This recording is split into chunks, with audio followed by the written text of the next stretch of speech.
यह स्क्रिप्ट इतिहास के उस मोड़ पर आधारित है जिसने पूरी दुनिया के सोचने का ढंग बदल दिया।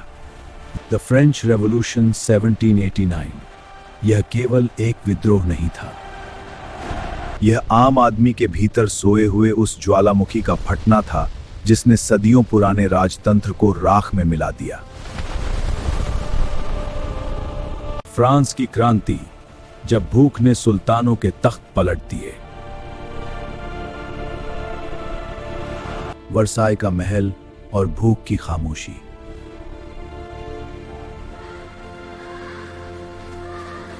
(1780) का दशक। फ्रांस की दुनिया दो हिस्सों में बंटी हुई थी। एक तरफ था वर्साय का महल, जहां राजा लुई 16वें और उनकी रानी मैरी एंटोनेट ऐशो आराम की इंतहा कर रहे थे। दूसरी तरफ था पेरिस का आम आदमी, जिसके पास एक वक्त की रोटी के लिए पैसे नहीं थे।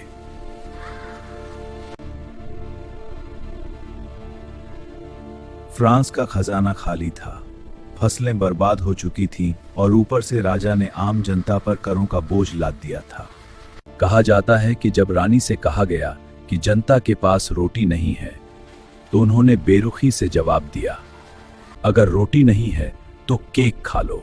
यह नफरत की वो चिंगारी थी जो जल्द ही पूरे यूरोप को जलाने वाली थी। बास्टिल का पतन, क्रांति का शंखनाद।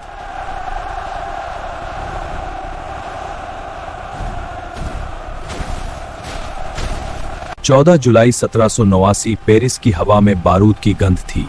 हजारों लोग सड़कों पर उतर आए। 14 जुलाई 1789, हजारों लोगों की भीड़, हाथ में कुल्हाड़ियां और मशालें। उनका निशाना था बास्टिल का किला। यह किला राजा की निरंकुश सत्ता का प्रतीक था, जहां कैदियों को तड़पाया जाता था।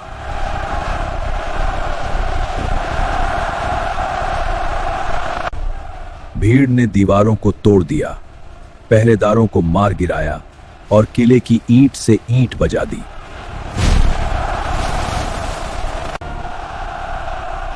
यह सिर्फ एक इमारत का गिरना नहीं था, यह उस डर का गिरना था जो सदियों से फ्रांस के लोगों के दिलों में था। जब राजा लुई को इसकी खबर मिली तो उन्होंने पूछा। उनके दरबारी ने जवाब दिया, नहीं महाराज, यह क्रांति है। द गिलेटिन और आतंक का राज।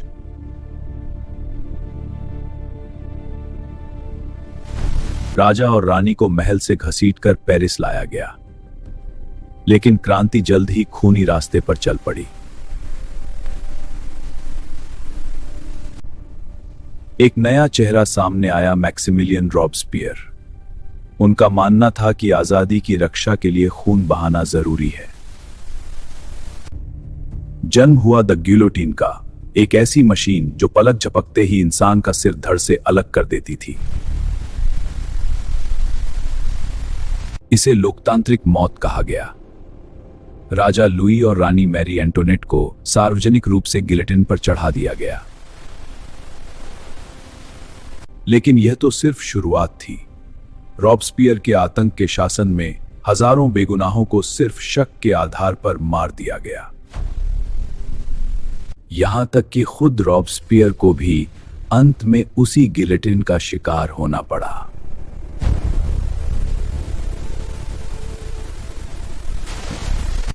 नेपोलियन का उदय और आधुनिक दुनिया। नेपोलियन बोनापार्ट एक ऐसा योद्धा जिसने युद्ध के मैदान में बादशाहत की और दुनिया को बदल डाला।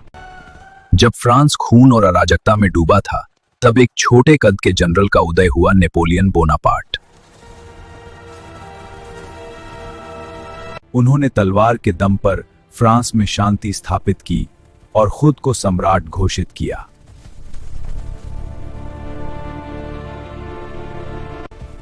नेपोलियन ने पूरे यूरोप को जीत लिया, लेकिन साथ ही उन्होंने उन क्रांतिकारी विचारों को भी फैलाया। Liberty, equality, fraternity. स्वतंत्रता, समानता और बंधुत्व। उन्होंने नेपोलियन कोड लागू किया, जिसने सामंतवाद को जड़ से खत्म कर दिया।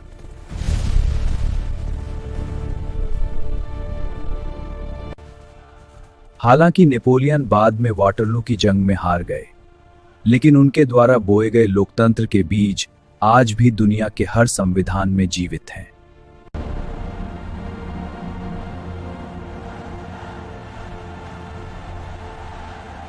वो विरासत जो कभी नहीं मिटेगी। फ्रांस की क्रांति ने दुनिया को सिखाया कि सत्ता राजाओं की जागीर नहीं, बल्कि जनता की अमानत है।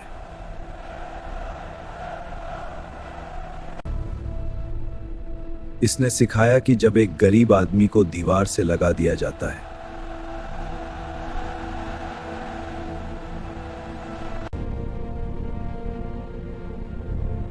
तो वह पूरे साम्राज्य को हिलाने की ताकत रखता है।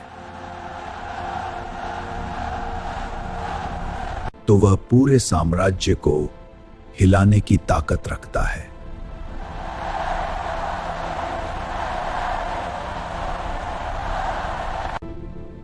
आज भी जब हम वोट देते हैं या जब हम अपने अधिकारों की बात करते हैं, तो हमारे पीछे पेरिस की उन गलियों की आवाजें होती हैं जिन्होंने पहली बार चिल्लाकर कहा था, जनता ही जनार्दन है। दोस्तों, क्या आपको लगता है कि हिंसा के बिना भी फ्रांस की क्रांति सफल हो सकती थी, या फिर रॉबस्पियर का आतंक उस समय की जरूरत थी? अपनी राय हमें कमेंट्स में बताएं। इतिहास की ऐसी ही रोंगटे खड़े करने वाली कहानियों के लिए सब्सक्राइब करें। मिलते हैं अगले वीडियो में। जय हिंद।